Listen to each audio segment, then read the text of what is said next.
Olá, tudo bem? Eu sou o professor Wilson e hoje nós vamos para a aula de número 18 do módulo Bibliologia. Nós vamos falar sobre a constituição da Bíblia, vamos entender a fundamentação, as bases que deram origem a este livro, são os elementos que sustentam esse livro, não como um livro qualquer, mas sim como sendo a palavra de Deus. Então vamos juntos aprender sobre esse importante conhecimento.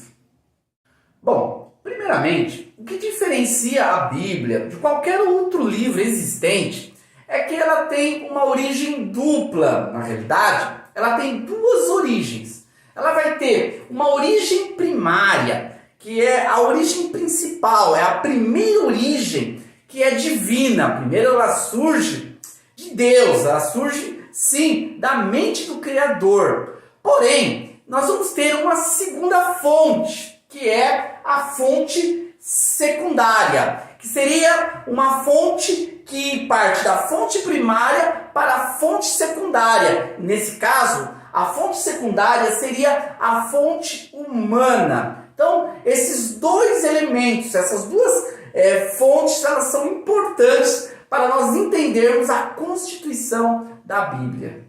Bom, vamos analisar primeiro a fonte humana. Primeiramente, nós vamos ter aí de 40 homens aproximadamente que escreveram esse livro. Não foi somente um autor humano, não. Foram vários personagens.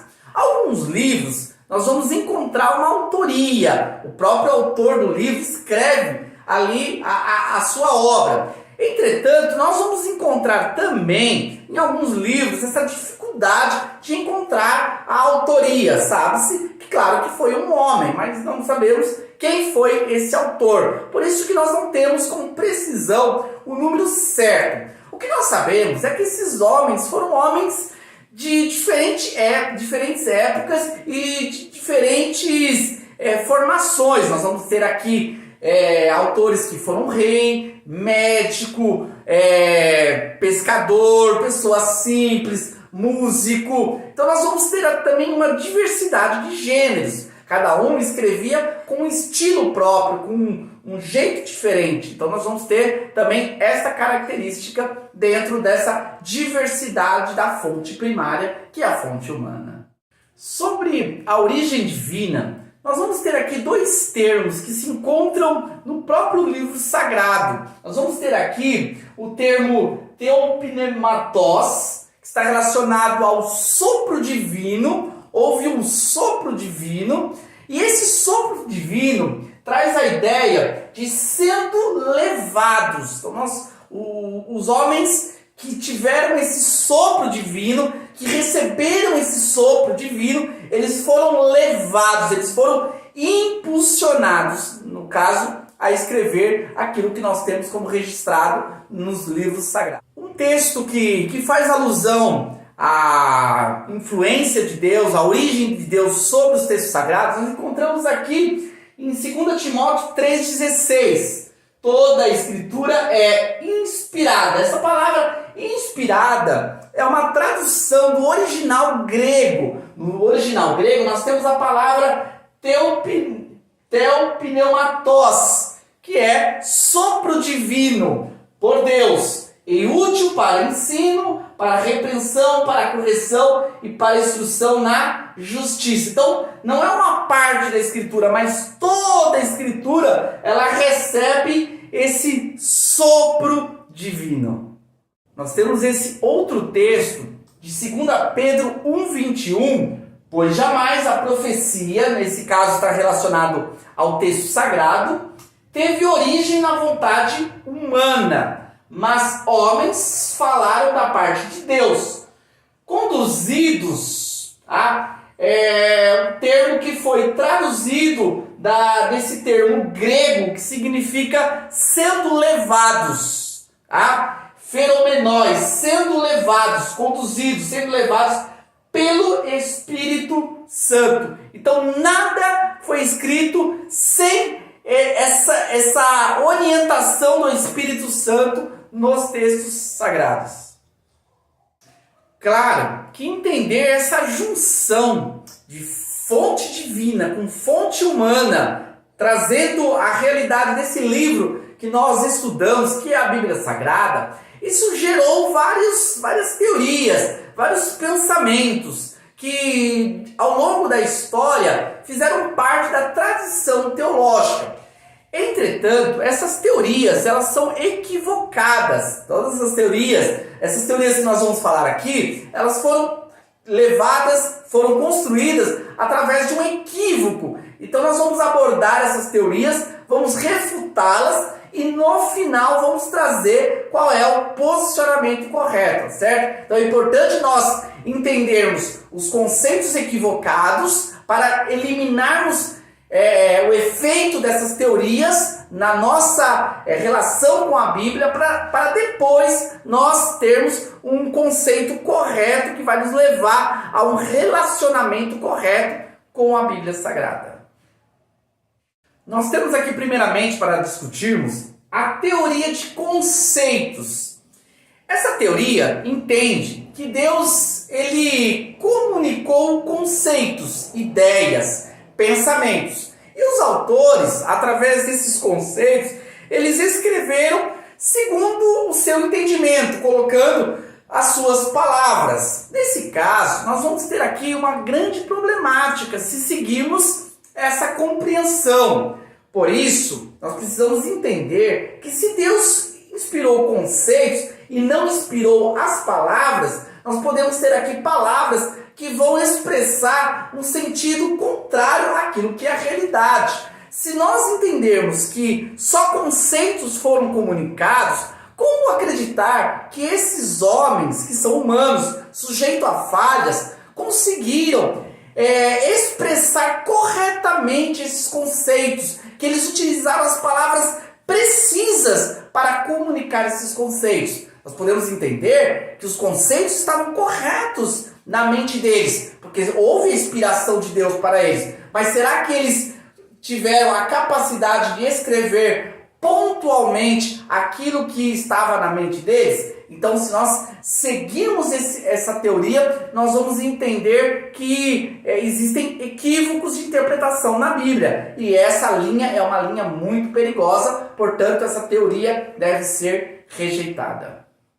Temos a teoria graduada. Essa teoria graduada vai entender que há níveis de inspiração. Em alguns textos houve uma maior inspiração, em outros textos uma menor inspiração. Sendo assim, nós vamos criar aqui um problema na hora de interpretarmos, porque nós vamos começar a julgar que um texto seja mais importante que o outro, que uma verdade de um texto seja superior à verdade de um outro texto. Isso vai gerar aqui um equívoco. Quando Deus inspira, Ele inspira perfeitamente e não num nível inferior a uma outra inspiração. Portanto, esse pensamento também, essa teoria também deve ser rejeitada.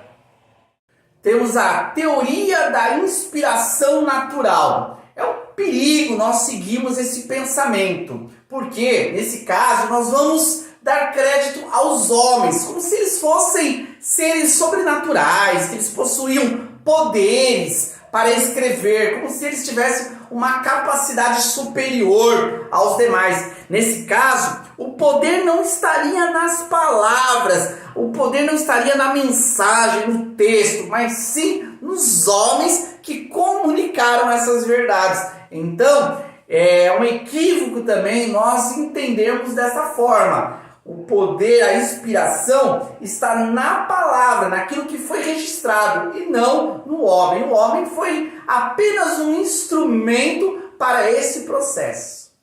Temos também a teoria da inspiração mística. É uma teoria que traz a ideia de que os personagens que escreveram os textos sagrados, eles receberam uma visitação em um determinado momento. Eles estavam ali, tendo a sua vida diária, e de repente foram possuídos por um poder, e esse poder gerou para eles como se fosse um transe, estiver ali, né,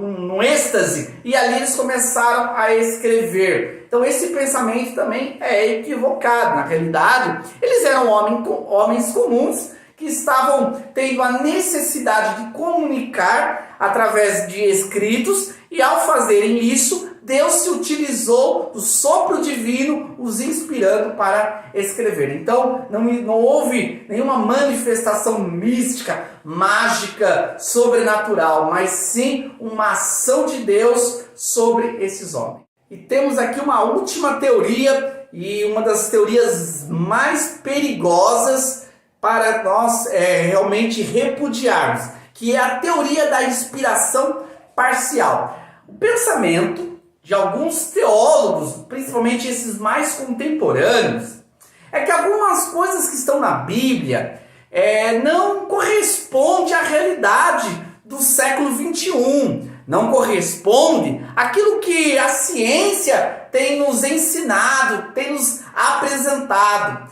Por isso, esses teólogos contemporâneos, eles criaram essa ideia de uma inspiração parcial. Algumas coisas que estão na Bíblia realmente é algo inspirado por Deus, é algo que deve ser dito como uma verdade inquestionável. Porém, existem trechos da Bíblia que foram delírios daqueles homens, ou foram escritos que serviam para aquela época, mas que não foram inspirados e que não servem para os nossos dias. Nesse caso, na teoria da inspiração parcial, é o leitor, melhor dizendo, é o cristão que vai ler o texto, é ele que vai definir aquilo que é realmente a palavra de Deus e aquilo que não é a palavra de Deus. Aquilo que a razão humana entende como sendo algo de Deus, algo que tenha coerência, que tenha uma lógica, que pode ser explicado pela mente, aquilo é uma verdade. Aquilo que a mente não compreende, aquilo tem que ser rejeitado como não sendo algo inspirado por Deus.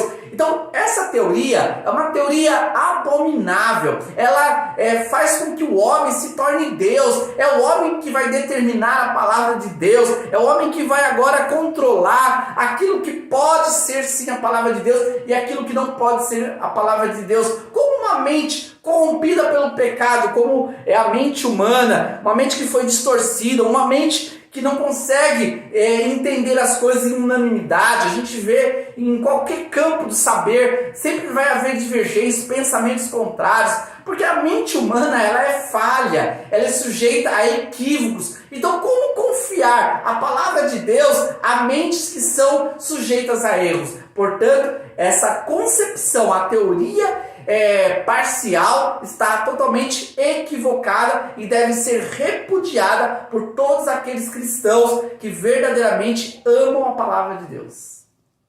A posição correta que nós devemos entender em relação à Bíblia é a revelação verbal plenária, que houve uma inspiração de cada palavra. Cada palavra, ela teve ali um direcionamento de Deus.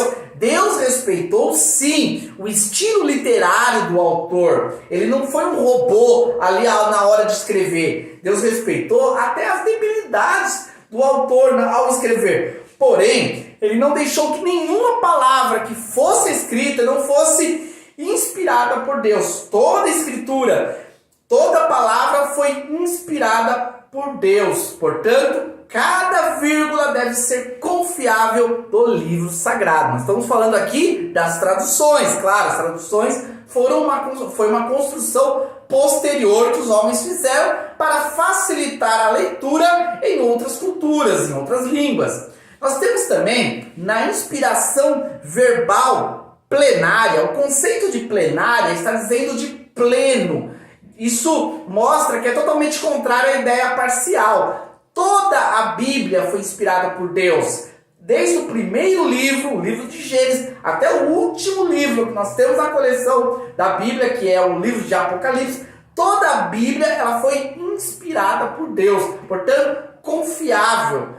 Toda a Escritura ela é inerrante, infalível, porque ela tem a autoria do alto, divino, para que esses textos pudessem ser lido e estudado e amado por nós que amamos a palavra de Deus e amamos a vontade de Deus. Agora vamos falar sobre 3 elementos que fazem parte da comunicação da Escritura. São 3 elementos importantes, que são termos diferentes, que trazem suas particularidades e que são importantes para nós entendermos como devemos lidar com o texto sagrado. Nós temos a revelação, nós temos a inspiração e nós temos a iluminação. Então, na sequência, nós vamos entender cada um desses elementos para melhor entendermos como eles se relacionam dentro da constituição da Bíblia. A revelação consiste em trazer à luz aquilo que estava escondido, isto é, algo que o homem, através da sua mente, jamais conseguiria encontrar, escrever, entender. Por isso que Deus trouxe à luz algo que estava oculto, escondido. Eu, João, que também sou vosso irmão, e companheiro na aflição e no reino, e paciência de Jesus Cristo, estava na ilha de Patmos, por causa da palavra de Deus, e pelo testemunho de Jesus Cristo. Eu fui arrebatado no Espírito, no dia do Senhor, e ouvi detrás de mim uma grande voz, como de trombeta, que dizia: Eu sou o Alfa e o Ômega, o primeiro e o derradeiro.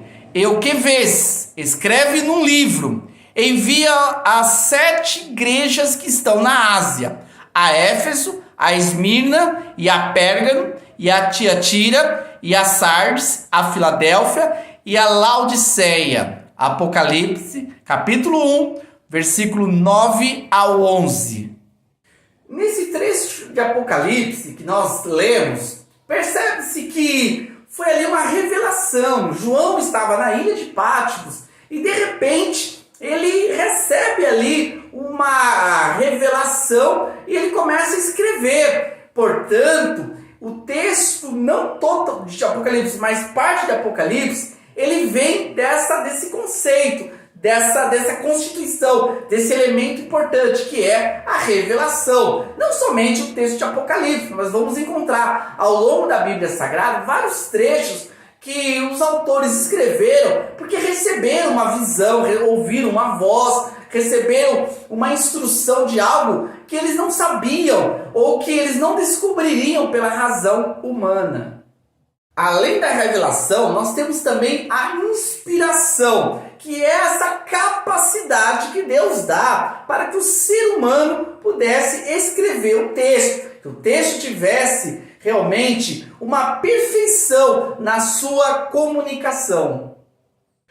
Tendo, pois, muitos empreendido pôr em ordem a narração dos fatos, que entre nós se cumpriram, segundo nos transmitiram os mesmos que os presenciaram desde o princípio, e foram ministros da palavra.